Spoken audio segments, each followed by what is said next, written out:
శివకామేశ్వరి ఆనందమయ్య గారు నమస్కారం అండి. నమస్కారం శ్రీలక్ష్మి గారు. మీరు భగవద్గీత శ్లోకాల గురించి చెప్పినప్పుడు 2 శ్లోకాలు భోజనానికి ముందు చదువుకుంటే చాలా మంచిదని చెప్పారు. అవును, ఆ 2 శ్లోకాలు కొంచెం వివరించండి. తప్పకుండా. బ్రహ్మార్పణం బ్రహ్మహవిః బ్రహ్మాగ్నౌ బ్రహ్మణాహుతం బ్రహ్మైవ తేన గంతవ్యం బ్రహ్మకర్మ సమాధిన అహం వైశ్వానరో భూత్వా ప్రాణినాం దేహమాశ్రితః ప్రాణాపాన సమాయుక్తం పచామ్యన్నం చతుర్విధం. సౌందర్యలహరిలో ఒక శ్లోకం ఉంటుంది. సౌందర్యలహరిలో శ్లోకాన్ని భగవద్గీతలో శ్లోకాలకి ముడిపడి ఉన్నాయంటారా? ముడిపడి అంటే ఆ అర్థము, ఆ తాత్పర్యం నేను ఈ హోమము అనేదానికి ఎందుకు భోజనం ముందు చదవాలి అంటే అందులో ఒక శ్లోకాన్ని గుర్తు చేసుకుంటున్నాను. జపో జల్పశిల్పం సకలమపి ముద్రా విరచనా గతి ప్రాదక్షిణ్యక్రమణమశనాథ్యాహుతి విధి ప్రణామ సంవేశ సుఖమఖిలమాత్మార్పణ దృశా సపర్యాపర్యాయస్తవ భవతు యన్మే విలసితం. అక్కడ జపో జల్పశిల్పం, నేను ప్రదక్షిణ చేస్తే నీ యొక్క ప్రదక్షిణ, అటు ఇటు తిరుగుతుంటే నీ ప్రదక్షిణ అనుకో, నేను ఇట్లా మాట్లాడుతుంటే నీ యొక్క జపం అనుకో, నేను భోంచేస్తుంటే నీ యొక్క హవిస్సు హోమం అనుకో. చూసారా, ఇక్కడ ఆ హోమము అనేదానికి ఇక్కడ ఏం చెప్పారు? హోమము నేనే, హోమ ద్రవ్యాన్ని నేనే, అన్నీ నేనే. అంటే ఈ భోజించడము అనేది హోమముతో సమానము. ఆ అందుకే హవిస్సులు వేస్తున్నట్టు ఒక్కొక్క ముద్ద ఒక్కొక్క హవిస్ అన్నమాట. అందుకే మనం ఎప్పుడూ కూడా గ్యాస్ మీద వండేసుకుని టేబుల్ మీద పెట్టేసి తినేయడం కాదు, భగవంతుడికి సమర్పించి తినాలి. ఎందుకంటే పాత్ర శుద్ధి కావాలి.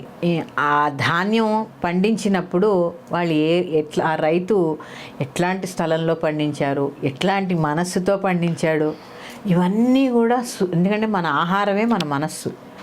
ఇట్లా శుద్ధి చేసుకుని ఆ భోజనం చేసినప్పుడు ఆ ప్రసాదాన్ని నువ్వు భగవంతుడికి హవిస్సులాగా సమర్పిస్తున్నావు. అందుకని ఈ శ్లోకాన్ని మనం చదువుకోవాలి.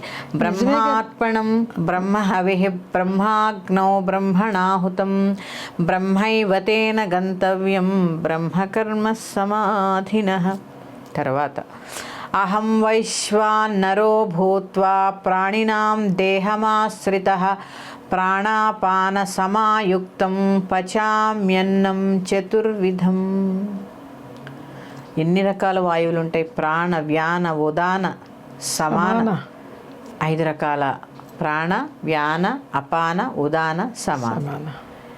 ఏవైతే ఉంటాయో నువ్వు వేసేవన్నీ కూడా నేనే జీర్ణం చేస్తాను అని చెప్పి పరమాత్మను తలుచుకొని గనక మనం తింటే, చూసారా, భోజనం ఈ 2 శ్లోకాలతోటి గనక మనం చెప్పుకొని తింటే ప్రసాదం అయిపోలా?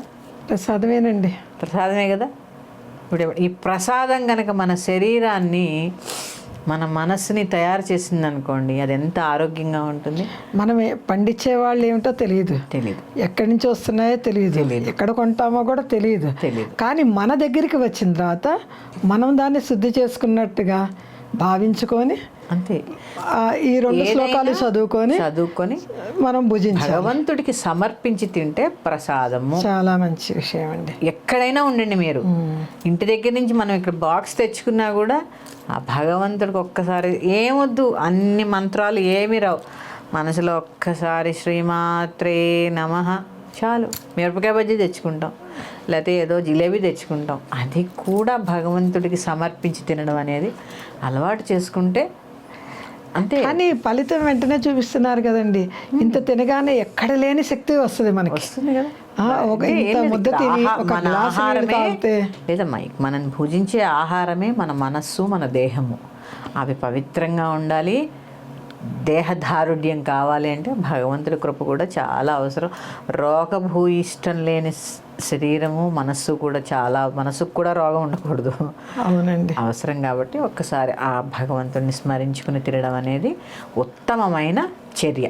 మనలో ఉన్న నిత్యాగ్నిహోత్రునికి మనమే హోమం చేసుకున్నట్టు అవే హవిస్సు. పవిత్ర భావంతో అవే హవిస్సుల కింద సమర్పించడం అనేది ఈ శ్లోకాలు రెండు చదువుకోండి. శ్రీమాత్రే నమః. శ్రీమాత్రే నమః.